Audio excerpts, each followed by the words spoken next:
Selamat pagi dan salam sejahtera.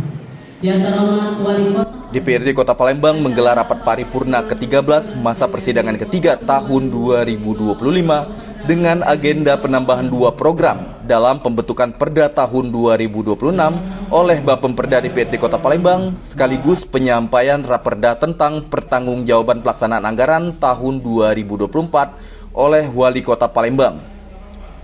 Ali Subri selaku Ketua DPRD Kota Palembang mengungkapkan terkait pembentukan Perda serta pertanggungjawaban pelaksanaan anggaran tahun 2024 akan dibahas pada komisi dan nantinya hasil bahasan akan disampaikan pada paripurna berikutnya. Ratu Dewa selaku Wali Kota Palembang mengatakan adanya penambahan 2 program baru yakni permasalahan pemajuan kesenian Kota Palembang dengan Raperda tentang RPJMD tahun 2025-2029. Tanggung jawab wali kota dan akan dibahas di komisi-komisi.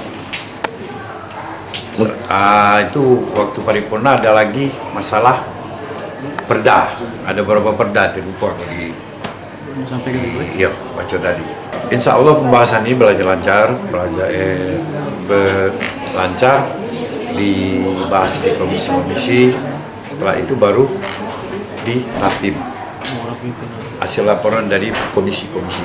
Pertama, laporan dari Bapemperda kaitan adanya usulan Bapemperda yang baru, baik itu masalah perda tentang masalah kesenian, dan yang kedua adalah masalah RPJMD, dan yang kedua adalah penyampaian Raperda tentang laporan pertanggungjawaban APBD tahun 2024, dan semoga ini akan dibahas dari seluruh organisasi perangkat daerah dengan komisi-komisi di Kota Palembang.